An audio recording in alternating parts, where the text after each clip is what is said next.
ಇವತ್ತಿನ ವಿಡಿಯೋದಲ್ಲಿ ಒಂದು ಸೂಪರಾಗಿರೋಂತಹ ಟೇಸ್ಟಿಯಾಗಿರೋಂತಹ ನುಗ್ಗೆಕಾಯಿ ಕರಿ ಮಾಡ್ತಾಯಿದ್ದೀನಿ. ತುಂಬ ಅಂದ್ರೆ ತುಂಬ ಚೆನ್ನಾಗಿರುತ್ತೆ. ಅನ್ನಕ್ಕೂ ಚೆನ್ನಾಗಿರುತ್ತೆ, ಚಪಾತಿ, ದೋಸೆ, ರೊಟ್ಟಿ ಎಲ್ಲದಕ್ಕೂ ಒಂದು ಒಳ್ಳೆ ಕಾಂಬಿನೇಷನ್ ಅಂತಲೇ ಹೇಳ್ಬೋದು. ನುಗ್ಗೆಕಾಯಿ ಅಂದರೆ ಯಾರಿಗಿಷ್ಟ ಇಲ್ಲ ಹೇಳಿ? ಚಿಕ್ಕವರಿಂದ ಹಿಡಿದು ದೊಡ್ಡೋರವರೆಗೂ ಎಲ್ಲರೂ ತುಂಬ ಇಷ್ಟಪಟ್ಟು ನುಗ್ಗೆಕಾಯಿ ತಿಂತಾರೆ.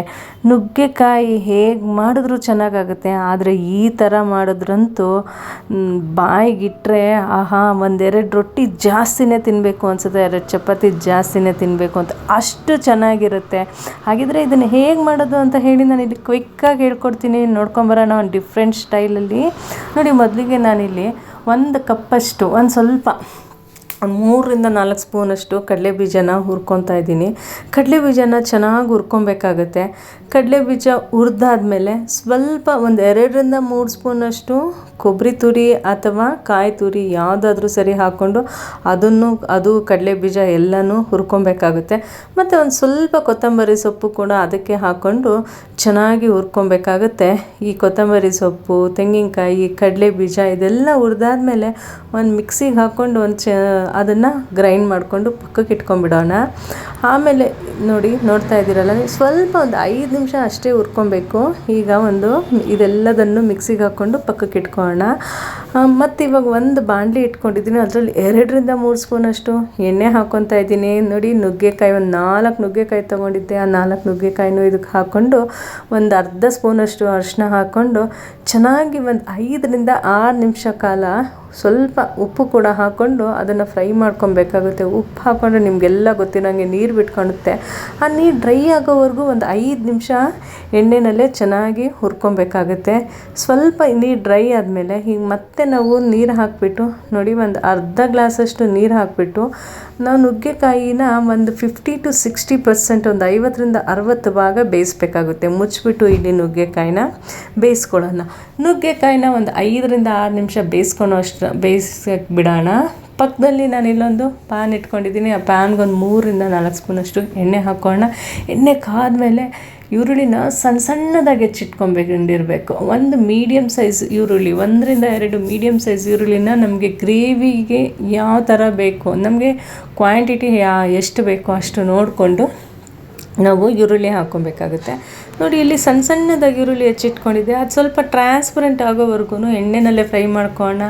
ಹಾಗೆ 2 ಟೊಮೆಟೊ ಕೂಡ ಸಣ್ಣದಾಗಿ ಹೆಚ್ಚಿಟ್ಕೊಂಡಿದ್ದೆ, ಅದನ್ನು ಕೂಡ ಸೇರಿಸ್ಕೊಂಡು ಟೊಮೆಟೊ ಬೇಯೋವರೆಗೂ ಸ್ವಲ್ಪ ನಾವು ಎಣ್ಣೆನಲ್ಲೇ ಹುರ್ಕೊಬೇಕಾಗುತ್ತೆ. ಒಂದು 1/4 ಸ್ಪೂನಷ್ಟು ಅರಿಶಿನ ಹಾಕ್ಕೊತಾ ಇದ್ದೀನಿ. ಹಾಗೆ ಸ್ವಲ್ಪ ಉಪ್ಪು ಹಾಕ್ಕೊಬೇಕಾಗುತ್ತೆ. ಯಾಕಂದರೆ ಉಪ್ಪು ಹಾಕ್ಕೊಂಡ್ರೆ ನಿಮಗೆಲ್ಲ ಗೊತ್ತಿರೋ ಹಾಗೆ ಈರುಳ್ಳಿ, ಟೊಮೆಟೊ ಎಲ್ಲ ತುಂಬ ಚೆನ್ನಾಗಿ ಬೇಯುತ್ತೆ. ಹಾಗಾಗಿ ಇಲ್ಲಿ ಉಪ್ಪು ಹಾಕ್ಕೊಂಬಿಟ್ಟು ಬೇಯಿಸ್ಕೊಳ್ಳೋಣ. ಇದು ಚೆನ್ನಾಗಿ ಬೆಂದಿದೆ ಅಂತಂದಾಗ, ಟೊಮೆಟೊ ಎಲ್ಲ ಚೆನ್ನಾಗಿ ಬೆಂದ ಮೇಲೆ ಇಲ್ಲಿ ನಾವು ಧನಿಯಾ ಪುಡಿ, ಖಾರದ ಪುಡಿ ಮತ್ತು ಗರಂ ಮಸಾಲ ಹಾಕ್ಕೊಬೇಕಾಗುತ್ತೆ. ನೋಡಿ, ಇಲ್ಲಿ 1.5 ಸ್ಪೂನಷ್ಟು ನಾನಿಲ್ಲಿ ಧನಿಯಾ ಪುಡಿ ಹಾಕ್ಕೊತಾ ಇದ್ದೀನಿ. 1 ಸ್ಪೂನಷ್ಟು ಅಚ್ಕಾರದ ಪುಡಿ ಹಾಕ್ಕೊತಾ ಇದ್ದೀನಿ. ಹಾಗೆ 1 ಸ್ಪೂನಷ್ಟು ಗರಂ ಮಸಾಲ ಹಾಕ್ಕೊತಾ ಇದ್ದೀನಿ. ಇದನ್ನೆಲ್ಲದನ್ನು ಹಾಕ್ಕೊಂಡು ಚೆನ್ನಾಗಿ ಮತ್ತೆ ಒಂದ್ಸಲಿ ಮಿಕ್ಸ್ ಮಾಡ್ಕೊಬೇಕಾಗುತ್ತೆ. ಈ ಪುಡಿ ಎಲ್ಲ ಎಣ್ಣೆನಲ್ಲೇ ಚೆನ್ನಾಗಿ ಫ್ರೈ ಮಾಡ್ಕೊಬೇಕು.